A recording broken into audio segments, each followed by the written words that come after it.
اللہم صلی علی سیدنا محمد وعلی آل سیدنا محمد۔ 27ویں شب قدر کی رات، 12 رکعت نفل کا طریقہ۔ اللہ تعالیٰ کو یہ نماز بہت پسند ہے۔ بسم اللہ الرحمن الرحیم۔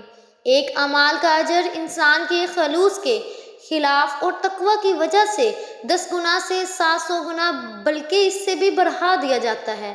ایسے لگتا ہے جیسے پروردگار نے ہر صورت اپنے بندے کو نیکیاں دینی ہی دینی ہیں، کبھی 10% تو کبھی 20 اور کبھی تو بالکل مفت بانٹ کر ایسے لگتا ہے جیسے وہ 70 ماؤں سے زیادہ پیار کرنے والا ہے۔ پروردگار چاہتا ہے جو اس کے بندے ہر صورت بخشش چاہتے ہیں، دن میں 5 نماز ادا کر کے سال میں 1 مہینہ رمضان کا بنا کر اور اس مہینے کی آخری 10 دنوں میں تاک راتی عطا کرتا کہ میرے پروکار بندے سے جنت کے مزے لوٹے جائیں۔ شان ہے میرے پروردگار کی، ارشاد باری تعالیٰ ہے، اور جو کوئی خدا کے حضور نیکی لے کر آئے گا اس کو میں سیدھا نیکیاں عطا کروں گا اور جنت عطا کروں گا، اور جو برائی لے کر آئے گا اسے سزا ویسے ہی ملے گی اور ان پر ظلم نہیں کیا جائے گا۔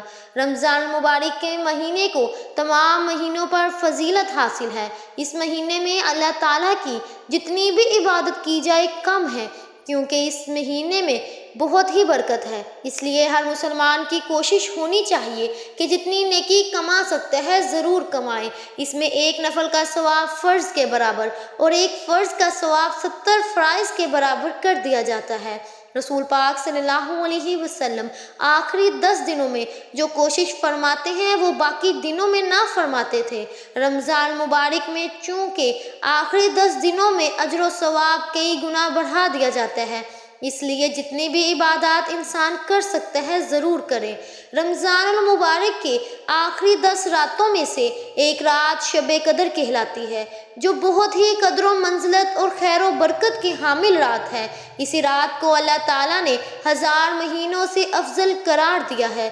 1000 مہینے کی طرح سے اس پر 4 ماہ بنتے ہیں۔ 2 نقطے جس وقت کی یہ ایک رات عبادت میں گزری، اس نے 83 برس 4 ماہ کا زمانہ عبادت میں گزار دیا، اور 83 برس کا زمانہ کم از کم ہے، کیونکہ خیر کہہ کر اس امر کی طرف اشارہ فرما دیا گیا ہے کہ اللہ کریم جتنا زائد اجر عطا فرمانا چاہے گا عطا فرما دے گا۔ اس اجر کا اندازہ انسان کے بس سے باہر ہے۔ اس رات میں اللہ تعالیٰ نے اپنے قابل قدر کتاب قابل قدر امت کے لیے صاحب قدر رسول کی معرفت نازل فرمائی۔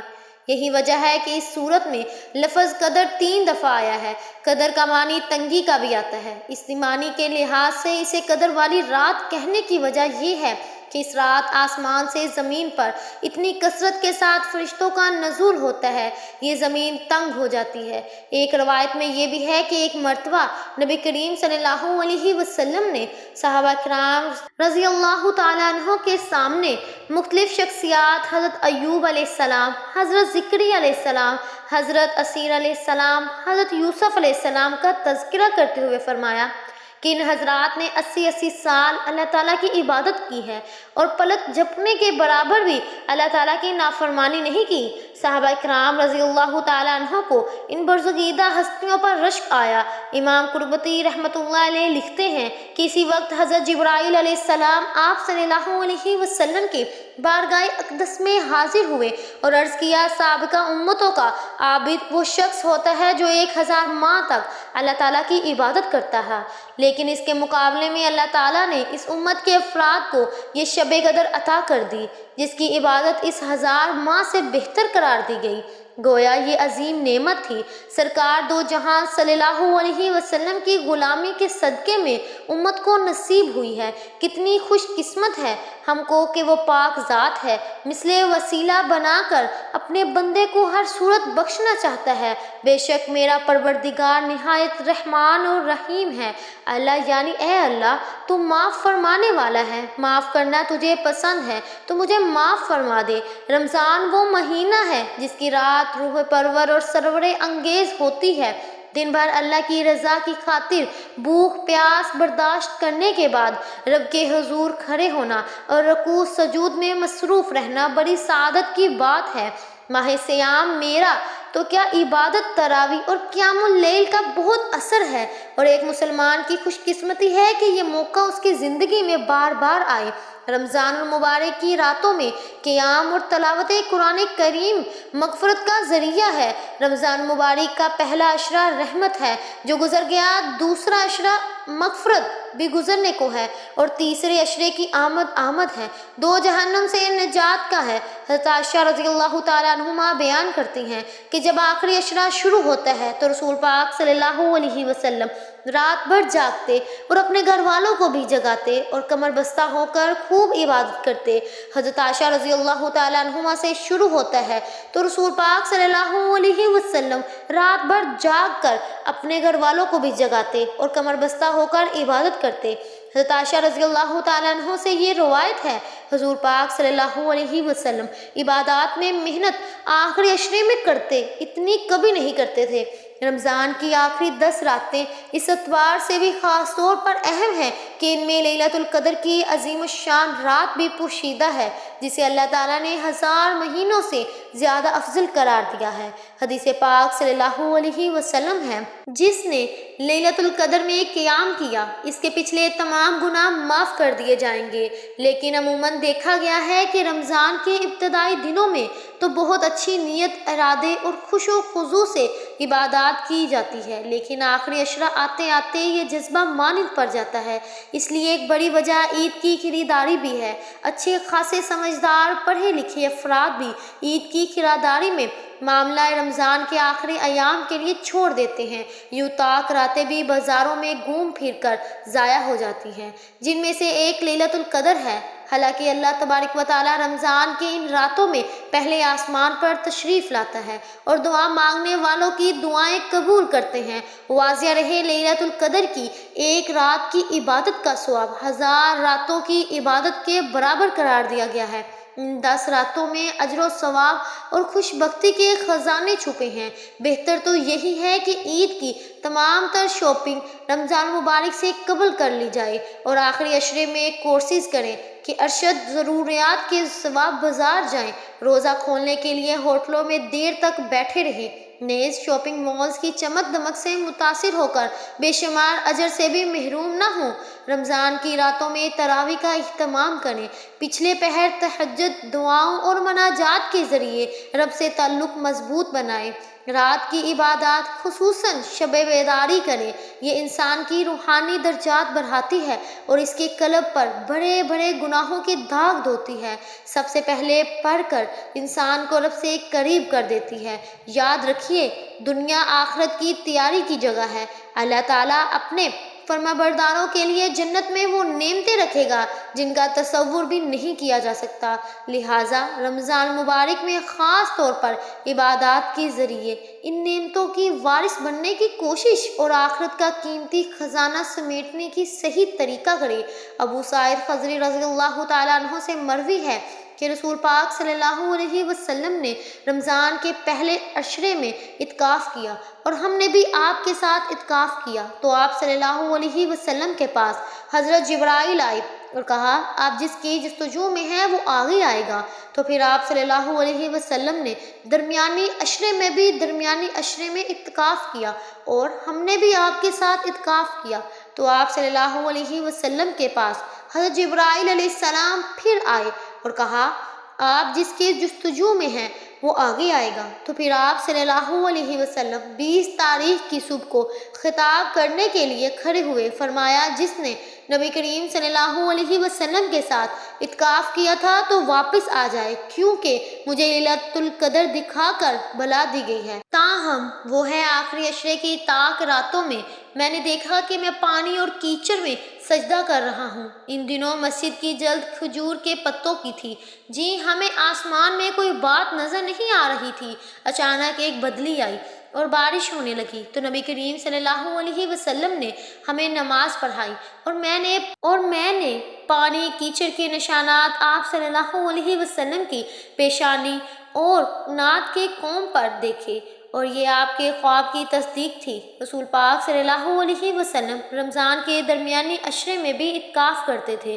ایک سال آپ نے اعتکاف کیا اور جب 21 سے رات آئی اور یہ وہ رات تھی جس کی صبح میں آپ صلی اللہ علیہ وسلم کا اعتکاف سے باہر آ جاتے تھے، تو آپ صلی اللہ علیہ وسلم نے فرمایا، جس نے میرے ساتھ اعتکاف کیا وہ آخری عشرے میں بھی اعتکاف کرے، اس لیے یہ کہ مجھے راتیں خواب میں دکھا کر بلا دی گئی ہے اور میں نے خواب میں دیکھا کہ میں پانی اور کیچڑ میں 7 سفید کو سجدہ کر رہا ہوں، اس لیے اسے آخری عشرے کی طاق راتوں میں تلاش کرو۔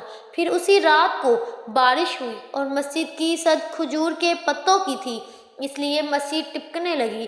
میری دونوں آنکھوں سے 21ویں دن کی صبح کو رسول پاک صلی اللہ علیہ وسلم کو دیکھا کہ آپ صلی اللہ علیہ وسلم کی پیشانی پر پانی اور کیچڑ کے نشان تھے۔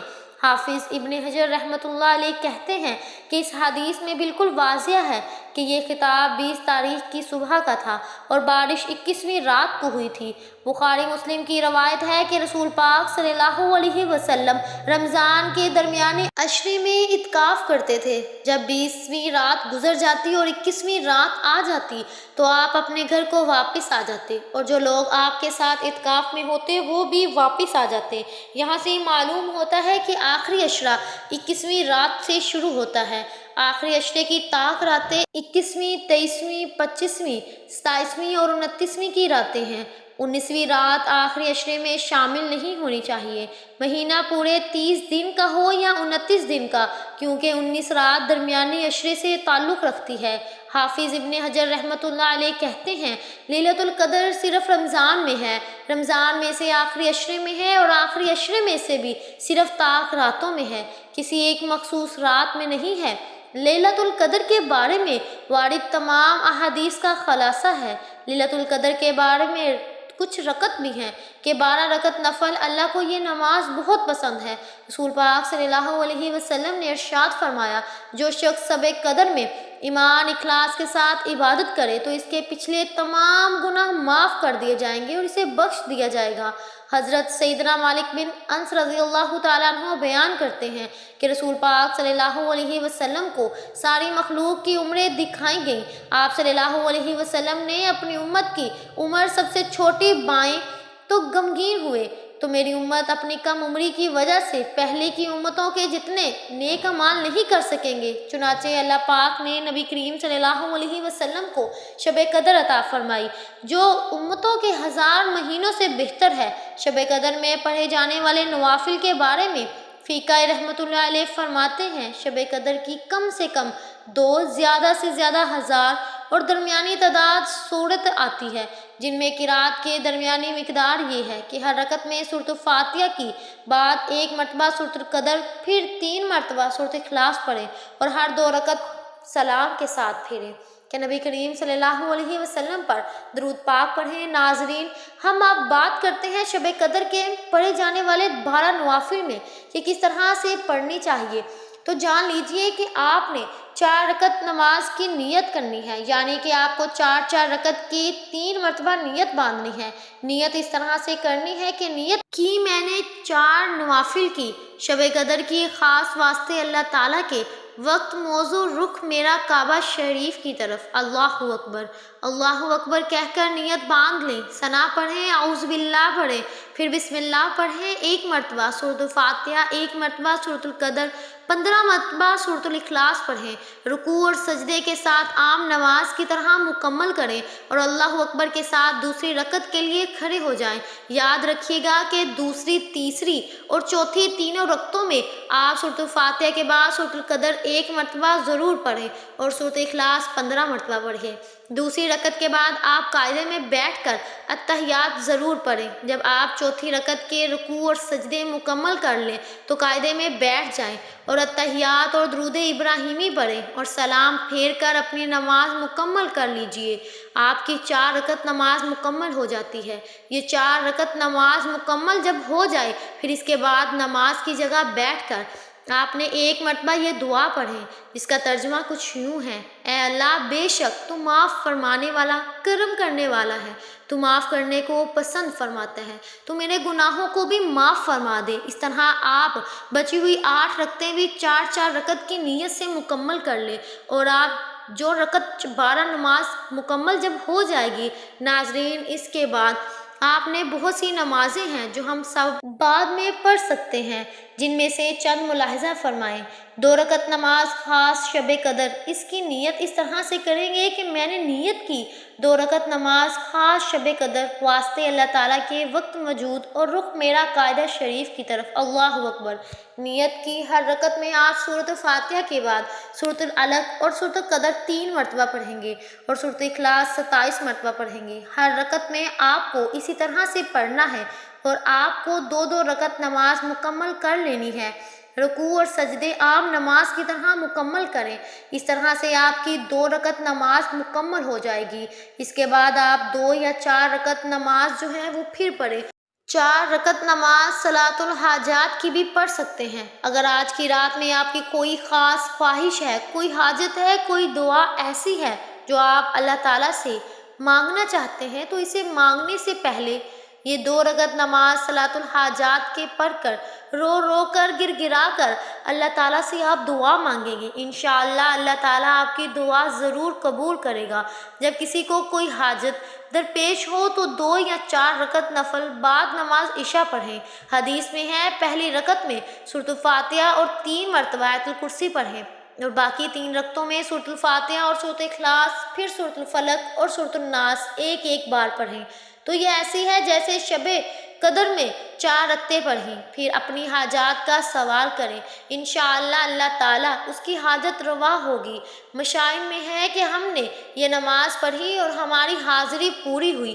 اس کے بعد 4 رکعت نماز صلاۃ التسبیح 4 رکعت نماز ہوتی ہے۔ یہ نماز رسول پاک صلی اللہ علیہ وسلم نے اپنے چچا حضرت عباس رضی اللہ تعالیٰ عنہ کو بطور تحفہ عطیہ کے سکھائی تھی۔ اس کی فضیلت کے بارے میں ارشاد باری تعالیٰ ہے کہ اس کے بارے میں سارے گناہ چھوٹے بڑے معاف کھل جاتے ہیں۔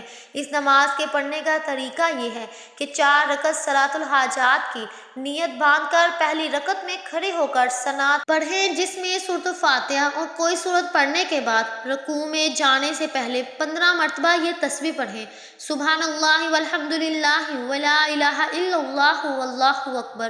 پھر رکوع میں سبحان ربی العظیم کے بعد 10 مرتبہ یہ پڑھیں۔ 10ویں مرتبہ پڑھنے کے بعد قوما میں سمیع اللہ لمن حمیدہ ربنا لک الحمد کے بعد 10 مرتبہ تسبیح پڑھیں۔ پھر پہلے سجدے میں سبحان ربی الاعلیٰ کے بعد 10 مرتبہ پڑھیں۔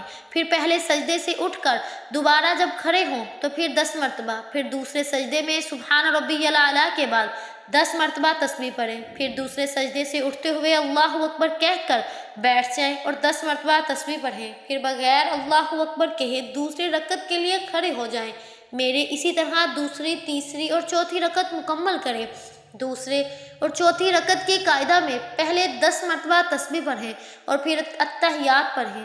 اسی طرح ترتیب سے 4 رکعت میں تسبیح پڑھیں۔ اس طرح 4 رکعت میں کوئی تسبیحات 300 مرتبہ ہو جائیں گی۔ اس کے بعد آپ قضائے عمر نماز بھی پڑھیں۔ ناظرین، وہ نماز جو ہم سے پچھلے وقت میں چھوٹ چکی ہے، انہیں بولتے ہیں قضائے عمری نماز، اور یہ نماز ادا کرنی بے حد ضروری ہے، کیونکہ یہ جو نمازیں ہیں جو ہم نے اپنی زندگی میں قضا کی ہوئی، آپ بھولے ہوئے ہیں۔ نفل نماز نہ پڑھیں اور اپنی قضائے عمری ان راتوں میں ضرور پڑھیں، کیونکہ اس کا بہت ہی زیادہ ثواب ہے۔ پہلے تو بہت اچھی طرح غور کر لیں کہ میرے ذمہ کس قدر نماز قضا ہے، اور ایک کاپی پر ان کو الگ الگ لکھ لیں۔ عشاء کے ساتھ وتر کو بھی شامل کر لیں۔ اس کے بعد آپ غور کیجئے کہ آپ کی کون کون سی نماز مجموعی اعتبار سے قضا ہو چکی ہے۔ اس کے بعد وہ نمازیں آپ نے ادا کرنا شروع کرنی ہے۔ مثلا اس نیت کریں کہ میرے ذمہ کی نمازوں میں جو سب سے پہلی نماز، نماز فجر، اس کو ادا کرتا ہوں یا کرتی ہوں۔ جب وہ ادا ہو گئی تو پھر اسی طرح نیت کریں چونکہ پہلے جو نماز فجر ادا کی تھی اب اس کے بعد والی پہلی ہو گئی۔ اس طرح ہر نماز کو ادا کرتے رہیں اور جتنی جتنی ادا کیا کریں ان کو کاپی پر لکھ دیا کریں۔ چھوٹی ہوئی نمازوں میں جب کل نمازوں کو پڑھ لیں گے تو ذمے صرف نماز ساقط ہو جائے گی، اور امید ہے کہ انشاءاللہ آخرت میں بھی اللہ پاک کی طرف سے معاوضہ نہ ہوگا۔ نمازیں ادا کرنے کے ساتھ ساتھ توبہ استغفار کا بھی خاص اہتمام کرتے رہیں۔ اللہ پاک ہمیں نیک عمل کرنے کی توفیق عطا فرمائے، ہمارے گناہوں کو معاف فرما کر ہماری عبادات کو قبول فرمائے اور ہمیں نیکوکاروں میں شامل کرے، آمین ثم آمین۔ ناظرین، اگر آپ کو میری یہ ویڈیو پسند آئی تو مجھے زیادہ سے زیادہ سبسکرائب کریں، لائک کریں اور شیئر کریں۔ جزاک اللہ۔